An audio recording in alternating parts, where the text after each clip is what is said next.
మంగళగిరిలో జరుగుతున్న మహానాడు రెండో రోజు సమావేశాల్లో మంత్రి నిమ్మల రామనాయుడు వైసీపీ ప్రభుత్వంపై విమర్శలు గుప్పించారు.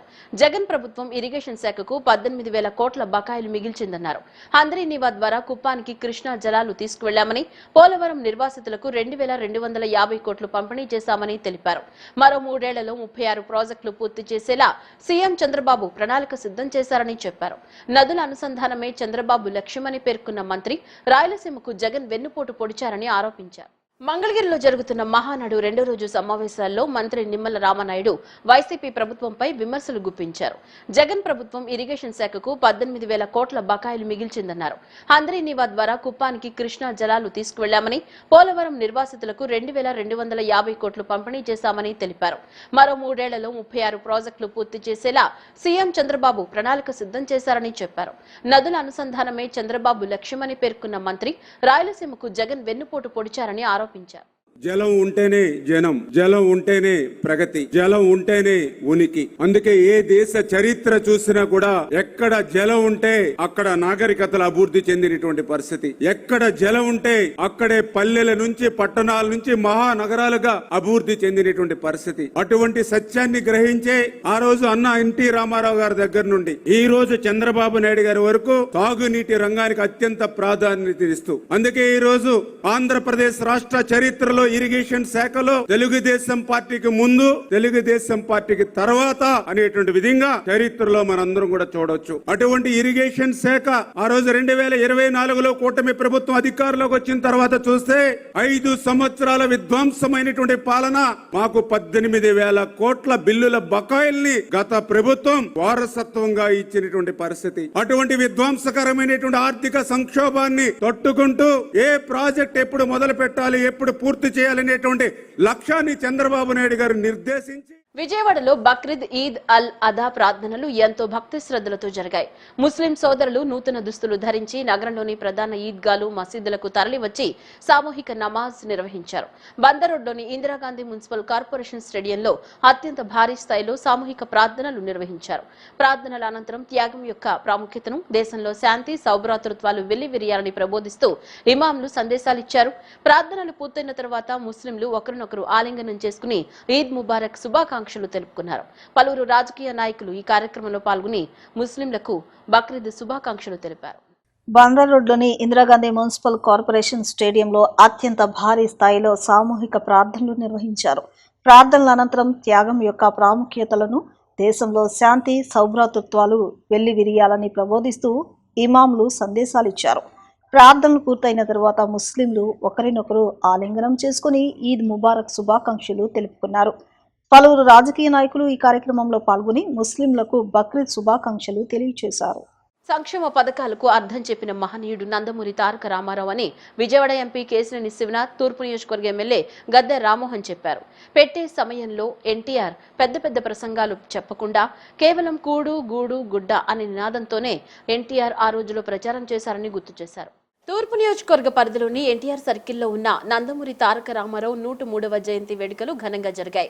పార్లమెంట్ సభ్యుడు కేశినేని శివనాథ్, తూర్పు నియోజకవర్గ ఎమ్మెల్యే గద్దె రామ్మోహన్, ఎన్టీఆర్ జిల్లా తెలుగుదేశం పార్టీ అధ్యక్షురాలు గద్దె అనురాధ హాజరై ఎన్టీఆర్ విగ్రహానికి పూలమాల వేసి నివాళులర్పించారు.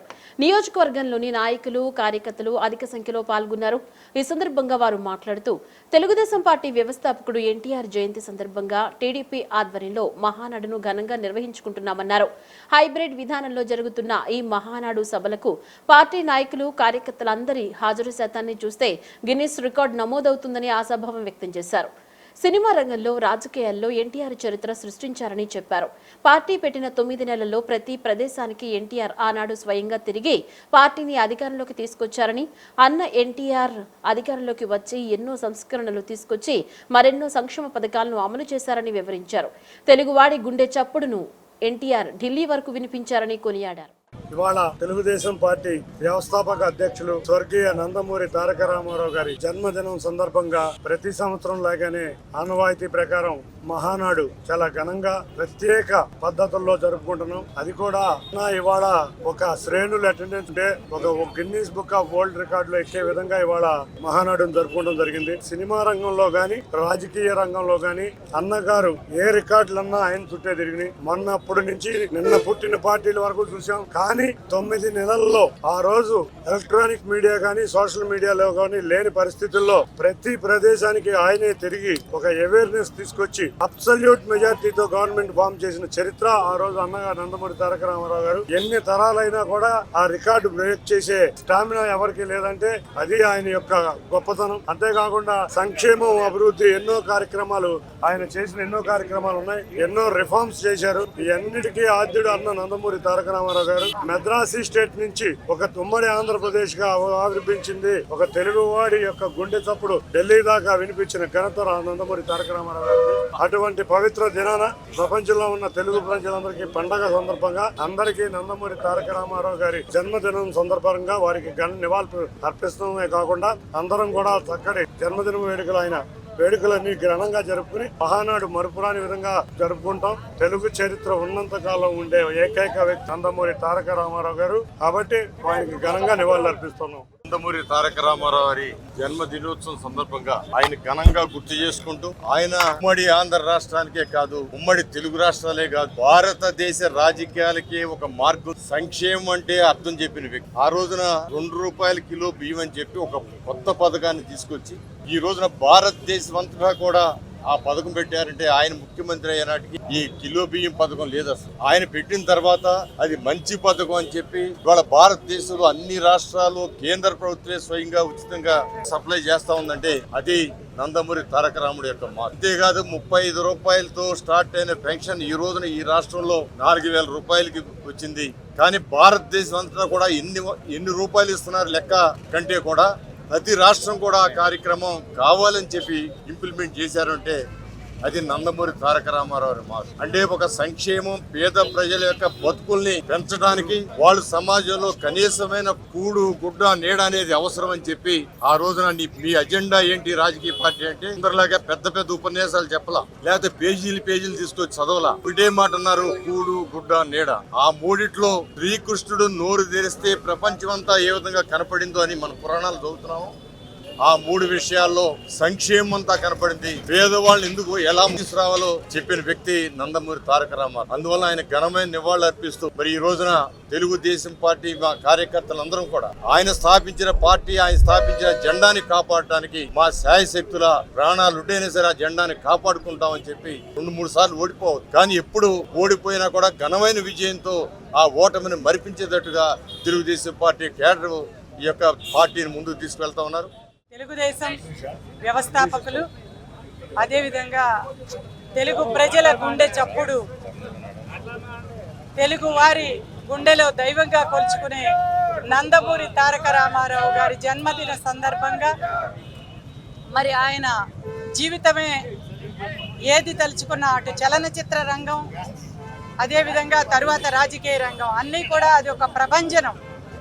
ఏది చేసినా కూడా ఆయన మనస వాచ కర్మణ మరి ఆశించి మంచి ఆశయాలతో, మంచి సిద్ధాంతాలతో ఏ రంగంలో అయినా పరిణితి సాధించిన ఒక మరి అటు చలనచిత్ర నాయకుడిగా, ఒక మన సమాజానికి శ్రేయస్సుని ఆకాంక్షించే ఒక రాజకీయవాదిగా ఆ రోజున ఆయన ఏం చేసినా కూడా ప్రభంజనమే. మరి కులమత రహితంగా అందరూ కూడా సామాజికంగా కలిసిమెలిసి ఉండాలని చెప్పి ఎస్సీ, బీసీ, మైనారిటీ, ముఖ్యంగా మహిళల కోసం ఆయన ఆ రోజున మరి మొట్టమొదటగా స్త్రీలకు ఆస్తిలో సమాన హక్కులు ఇచ్చారు. మరి అంతేకాకుండా వాళ్ళ కోసం యూనివర్సిటీని స్థాపించడం జరిగింది. కాంగ్రెస్ పార్టీ ఆధిపత్యాన్ని తగ్గించి జాతీయ స్థాయిలో ఫ్రంట్ ను అధికారంలోకి తెచ్చిన గొప్ప వ్యక్తి ఎన్టీఆర్ అని ఎంపీ కేశినేని శివనాథ్ తెలిపారు. ఎన్టీఆర్ ఆశయాల బాటలోనే ముఖ్యమంత్రి చంద్రబాబు పార్టీని అన్ని విధాలుగా ముందుకు తీసుకుని వెళుతున్నారని చెప్పారు. గురునానక్ కాలనీలోని ఎంపీ కార్యాలయం నందు ఎన్టీఆర్ 103వ జయంతి వేడుకలు అత్యంత వైభవంగా నిర్వహించారు. ఈ వేడుకకు ఎంపీ కేశినేని చిన్ని ముఖ్య అతిథిగా హాజరయ్యారు. ఈ సందర్భంగా ఆయన మాట్లాడుతూ ఎన్ని సంవత్సరాలైనా ఎన్టీఆర్ యుగ పురుషుడేనని, కేవలం 9 నెలల్లోనే పార్టీని స్థాపించి అధికారంలోకి తీసుకొచ్చిన మహానుభావుడు ఎన్టీఆర్ అని కొనియాడారు. బడుగు బలహీన వర్గాల అభ్యున్నతి కోసం తెలుగుదేశం పార్టీని స్థాపించారన్నారు. పటేల్ పట్వారీ వ్యవస్థను రూపుమాపి సామాన్య ప్రజలకు న్యాయం చేసిన వ్యక్తి ఎన్టీఆర్ అని కొనియాడారు. కాంగ్రెస్ పార్టీ ఆధిపత్యాన్ని తగ్గించి జాతీయ స్థాయిలో ఫ్రంట్ను అధికారంలోకి తెచ్చిన గొప్ప వ్యక్తి ఎన్టీఆర్ అని అన్నారు. ఎన్టీఆర్ ఆశయాల బాటలోనే ముఖ్యమంత్రి చంద్రబాబు పార్టీని అన్ని విధాలుగా ముందుకు నడిపిస్తూ అధికారంలోకి పార్టీని తీసుకొచ్చారని యువనేత లోకేష్ సైతం పార్టీని అన్ని విధాలుగా ముందుండి నడిపిస్తూ పాతతరం, నవతరం, యువతరం అందరినీ సమన్వయం చేస్తూ నడిపిస్తున్నారని కొనియాడారు. త్వరలో వైసీపీ చేపట్టబోయే వెన్నుపోటు కార్యక్రమాలపై మాజీ సీఎం జగన్ పై ఎంపీ చిన్ని కీలక వ్యాఖ్యలు చేశారు. తల్లి చెల్లిని జగన్ వెన్నుపోటు పొడిచారని, బాబాయిని గొడ్డలిపోటు పొడిచాడని, అందుకే వైసీపీ గొడ్డలి పార్టీ అని వెన్నుపోటుదారులంతా ఆ పార్టీలోనే ఉన్నారని తీవ్రంగా విమర్శించారు. జగన్ కుటుంబ సభ్యులనే కాదు రాష్ట్ర ప్రజలందరినీ కూడా వెన్నుపోటు పొడిచారన్నారు. ఇవాళ ఆంధ్రప్రదేశ్ రాష్ట్రమే కాదు, తెలుగు ప్రజల అందరూ కూడా పండగ జరుపుకునే రోజు. మా అన్న నందమూరి తారక రామారావు గారు, స్వర్గీయ నందమూరి తారక రామారావు గారి జన్మదినం. ఈ జన్మదిన సందర్భంగా మేము ప్రతి సంవత్సరం కూడా మహానాడు కండక్ట్ చేస్తూ ఉంటాం. ఇవాళ సినీ రంగంలోనే కాదు, రాజకీయ రంగంలో కూడా రికార్డులన్నీ సొంతం. అది అన్న నందమూరి తారక రామారావు గారికి 9 నెలల్లో ఒక పార్టీ పెట్టి పార్టీని కూడా సంపూర్ణ మెజారిటీతో అధికారంలో తీసుకురాగలిగిన ఘనత అయింది. ఆ రోజున్న సోషల్ మీడియా లేదు, ఆ రోజు టీవీలు సరిగ్గా లేవు. అయినా కూడా ప్రజల్లోకి వెళ్ళి ప్రజల దగ్గరే ఉండి ప్రజలతో మమేకమవుతా అక్కడే ఆయన దినచర్యలన్నీ కూడా అక్కడే కానిచ్చుకుని ప్రజల్లోకి తెలుగుదేశాన్ని బలంగా తీసుకెళ్లారు. బడుగు బలహీన వర్గాల కోసం ఆయన స్థాపించిన ఈ పార్టీ ఈ 44 సంవత్సరాలలో ఆ బడుగు బలహీన వర్గాల సేవలోనే ఆ బడుగు బలహీన వర్గాల పార్టీగా ఇవాళ తెలుగుదేశం పార్టీ 1 కోటి సభ్యత్వాలు అందుకుందంటే అది ఏ ముహూర్తంలో ఆయన ఈ పార్టీ పెట్టారో ఆ పార్టీ ఒక దేశంలోనే 1 కోటి సభ్యత్వాలున్న ఏకైక ప్రాంతీయ పార్టీగా నిలబడింది. కాబట్టి ముందుగా వారిని స్మరించుకుంటా ఆయన ఎన్నో సంక్షేమ అభివృద్ధి పథకాలు వారి చేతుల మీదుగా ఎన్నో ప్రారంభించారు. మనం చూస్తే ఆ రోజు ఎన్నో వ్యవస్థలు, పటేల్ పట్వారీ వ్యవస్థ కాంచి ఎన్నో వ్యవస్థల్ని ప్రక్షాళన చేసిన ఘనత ఆ రోజు నందమూరి తారక రామారావు గారిది. సినీ రంగంలో అయితే ఆయన ఉన్న రోజులు ఏ రికార్డు అయినా కూడా ఆయన చుట్టూనే తిరిగేది. అన్ని రికార్డులు స్థాపించిన వ్యక్తి.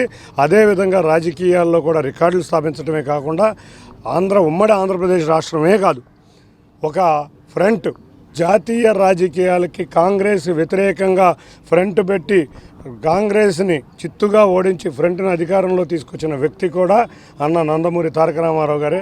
అటువంటి మహాశయుని ఆశయాలని పాటిస్తూ ఆ మహాశయుని యొక్క ఆదర్శంగా తీసుకుంటూ ఆయన అడుగుజాడల్లోనే మేమందరం నడుస్తున్నాం.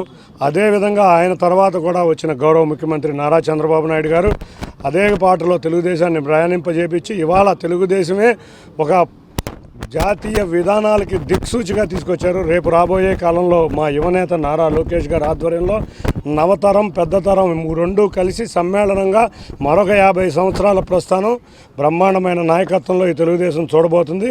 ఈ సందర్భంగా అందరికీ కూడా తెలుగు ప్రజలే కాదు దేశ యావత్తు ఎన్టీఆర్ అభిమానులందరికీ ఆయన జన్మదిన శుభాకాంక్షలు తెలియజేసుకుంటూ వారికి ఘన నివాళులు అర్పిస్తాం జరుగుతుంది. తెలుగువారి ఆత్మగౌరవాన్ని ప్రపంచానికి చాటి చెప్పిన మహానేత దివంగత మాజీ ముఖ్యమంత్రి నందమూరి తారక రామారావు అని పెనంలూరు ఎమ్మెల్యే బోడే ప్రసాద్, కంకిపాడు మాజీ ఎంపీపీ దేవినేని రాజా పేర్కొన్నారు. ఎన్టీఆర్ ఆశయాలు సిద్ధాంతాలే తెలుగుదేశం పార్టీకి మార్గదర్శకమని తెలిపారు. అన్న ఎన్టీఆర్ చూపిన అభివృద్ధి బాటలోనే ముఖ్యమంత్రి నారా చంద్రబాబు నాయుడు నవ్యాంధ్ర నిర్మాణానికి కృషి చేస్తూ రాష్ట్రాన్ని అన్ని రంగాల్లో ముందుకు తీసుకువెళ్తున్నారన్నారు. తెలుగుదేశం పార్టీ 43 ఏళ్ల రాజకీయ ప్రస్థానంలో మహానాడుకు ప్రత్యేకమైన స్థానం ఉంది. ప్రతి ఏడాది నిర్వహించే ఈ మహాసభలో పార్టీ భవిష్యత్ కార్యాచరణ, రాష్ట్రాభివృద్ధి, ప్రజా సమస్యలు, సంక్షేమ కార్యక్రమాలపై కీలక చర్చలు జరుగుతుంటాయి. ఈ నేపథ్యంలో కృష్ణా జిల్లా ఈడ్పుగల్లు గ్రామంలో నిర్వహిస్తున్న మహానాడు 2026 రెండవ రోజు కార్యక్రమాలు అత్యంత వైభవంగా జరిగాయి. ఈ కార్యక్రమానికి ముఖ్య అతిథులుగా పెనంలూరు ఎమ్మెల్యే బోడే ప్రసాద్, కంకిపాడు మాజీ ఎంపీపీ దేవినేని రాజా హాజరయ్యారు. ముందుగా దివంగత మహానేత ఎన్టీఆర్ చిత్రపటానికి పూలమాలలు వేసి నివాళులర్పించారు. అనంతరం ఎన్టీఆర్ 103వ జయంతి సందర్భంగా భారీ కేక్ ను కట్ చేసి సంబరాలు నిర్వహించారు.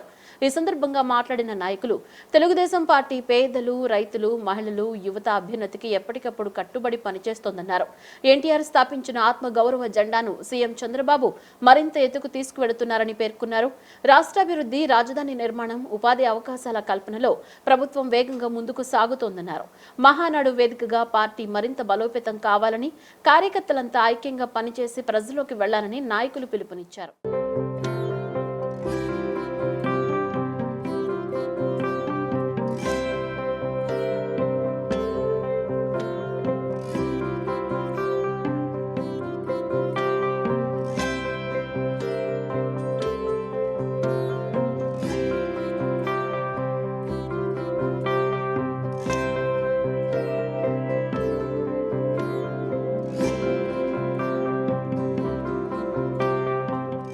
నేను ఏదో ఒక ఉద్యోగం చేసుకుంటాను,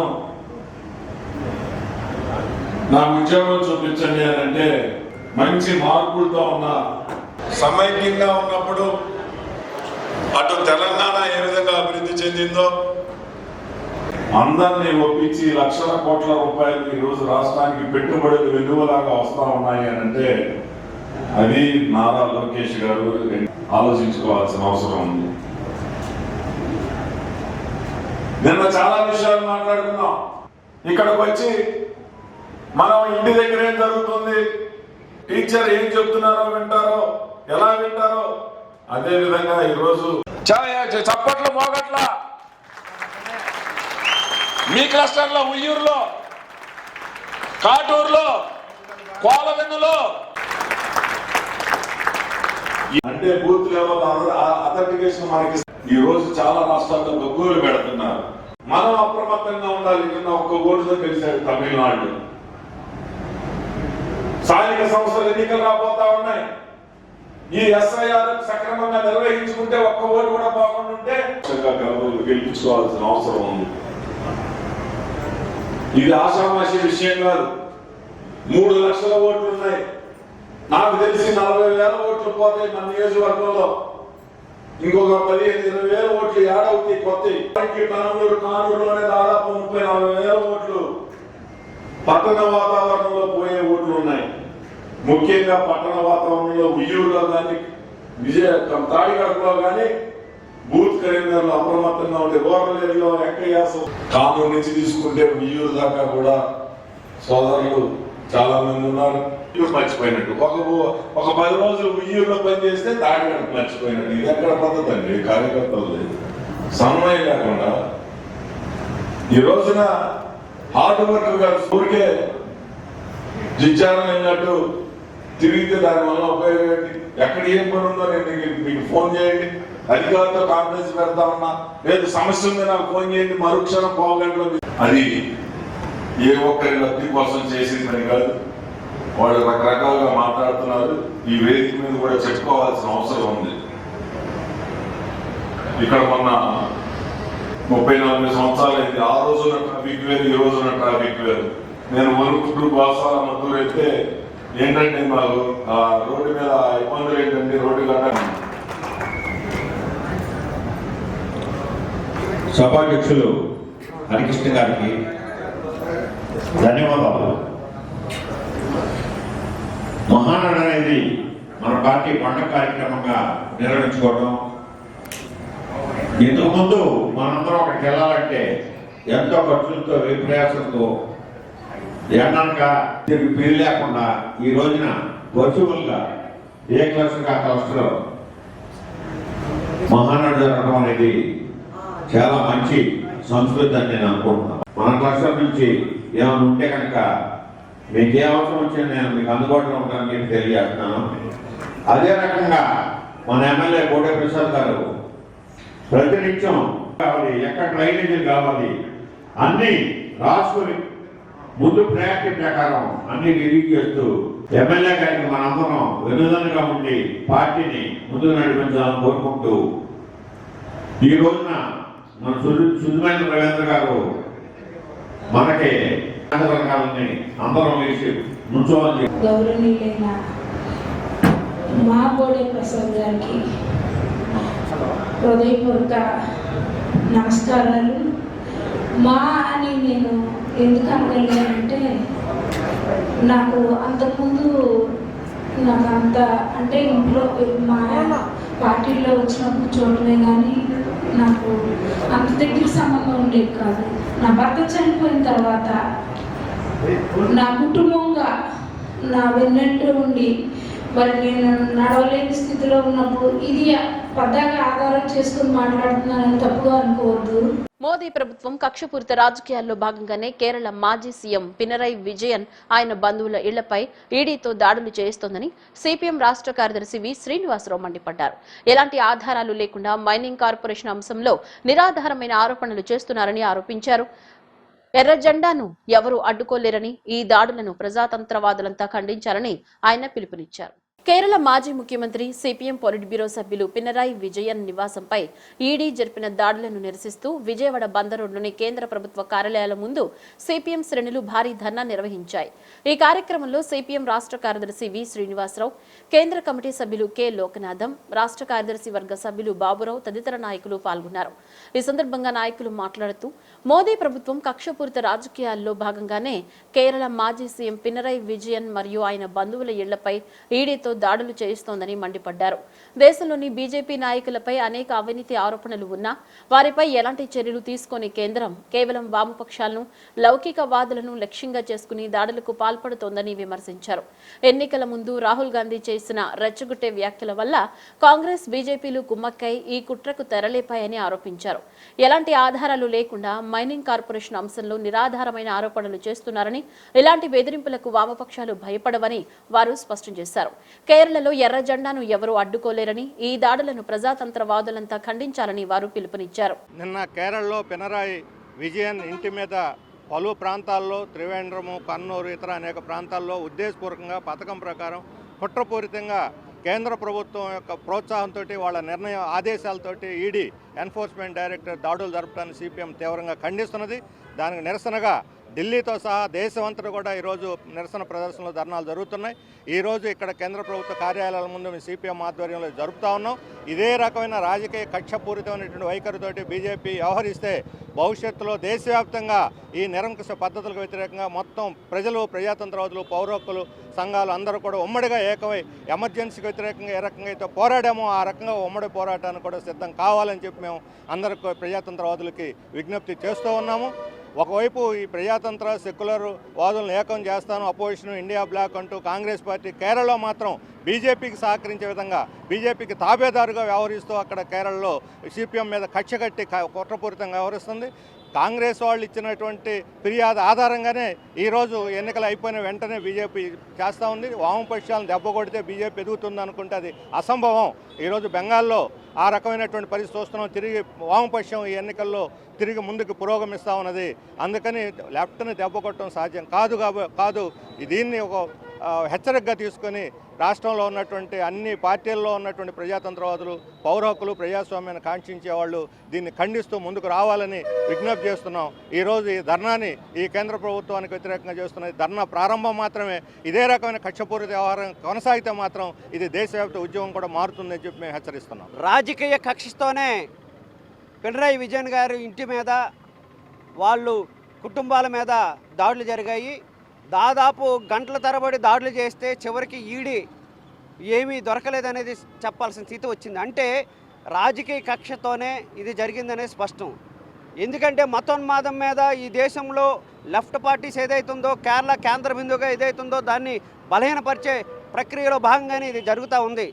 ఈ దేశంలో మనందరూ తెలుసు, ఎవరు లొంగకపోతే ఈడీ లేకపోతే ఈసీ రకరకాలైన కేంద్ర ప్రభుత్వ సంస్థలు ఏవైతే ఉన్నాయో దాడులు చేసే ప్రయత్నం చేస్తున్నాయి. ఇది పచ్చి దుర్మార్గం, ప్రజాస్వామ్యాన్ని కూనీ చేయటం. అదే కాకుండా ఈరోజు కాంగ్రెస్ పార్టీ కూడా ఎప్పుడైతే ప్రమాణ స్వీకారం చేశారో కేరళ ముఖ్యమంత్రి గారు ఢిల్లీ వెళ్ళి ఈడీ ఆఫీసులో కూర్చొని బీజేపీ, కాంగ్రెస్ పార్టీ రెండు కుమ్మక్కై ఈరోజు దాడులు జరిపారు. అంటే ప్రజాస్వామ్యాన్ని కూనీ చేస్తున్నారు అనేది స్పష్టంగా అర్థమవుతూ ఉంది. అదే కాదు, ఈరోజు మనం చూస్తూ ఉన్నాం, ఎవరైతే అవినీతి రాజకీయ నాయకులు ఉన్నారో వాళ్ళందరూ ఇప్పుడు బీజేపీ పార్టీలో ఉన్నారు. బెంగాల్ సీఎంగా ఈరోజు ఉన్న ముఖ్యమంత్రి కానీ, అస్సాం ముఖ్యమంత్రి కానీ అన్ని పేపర్లో కానీ లేదు మీడియాలో కానీ వాషింగ్ పౌడర్ నిర్మా లాంటి యంత్రాంగం ఈరోజు బీజేపీలో ఉంది. అదే కాదు, బ్యాంకులు ఎగ్గొట్టే వాళ్ళకి వీసాలు ఇచ్చి ఇతర దేశాలకు పంపిస్తూ ఉన్నారు. అట్లాగే ఈ దేశంలో లూటీ చేస్తున్న అదాని అంబానీ ఆస్తులు కాపాడుతూ ఉన్నారు. దానికి సంబంధించిన ఏ సందర్భంలోనూ ఈడీ లేదు. చివరికి హోమ్ మినిస్టర్ గారి కొడుకు కూడా ఏదైతే క్రికెట్ టోర్నమెంట్ ఉందో కోట్లాది రూపాయలు అడ్డంగా సంపాదించారనేది అనేక పత్రికలు వచ్చేది. వాళ్ళందరి మీద మాత్రం ఈడీ దాడులు చేయదు. ఎవరైతే నిజాయితీగా ఉంటారో ప్రజాస్వామ్య హక్కుల కోసం పోరాటం చేస్తున్నారో వాళ్ళ మీద మాత్రం ఈడీ దాడి చేస్తూ ఉంది. ఇది సరైనది కాదు. ప్రజాస్వామ్యవాదులు ఎవరైతే కలిసి వస్తారో పెద్ద ఎత్తున ఉద్యమాలు చేస్తే ఇదేదో ప్రారంభం అనే దగ్గర అనుకుంటున్నారు. బీజేపీ పార్టీలో ఉన్న వాళ్ళందరూ లిస్టులన్నీ మన దగ్గర కాదు, అనేక పత్రాలన్నీ ఈడీ ఆఫీసులో ఉన్నాయి. వాళ్ళు రక్షించుకోవడానికి ఈరోజు మనకు తెలుసు, ఏదైతే పెట్రోల్ డీజిల్ ధరలు పెరిగాయి, ప్రజలు అసంతృప్తిగా ఉన్నారు, ధరలు విపరీతంగా పెరుగుతూ ఉన్నాయి. ఇవన్నీ పక్కన పెట్టడానికి ఈరోజు కేరళ విజయన్ మీద దాడి చేశారనేది స్పష్టంగా అర్థమవుతుంది. ఇప్పటికైనా కేంద్ర ప్రభుత్వం ఇట్లాంటి దుర్మార్గాన్ని వ్యవహారం చేస్తే మాత్రం ప్రజలు తిరుగుబాటు చేస్తారని ఈ సందర్భంగా హెచ్చరిక చేస్తా ఉన్నాం. బులెటిన్లో షార్ట్ బ్రేక్.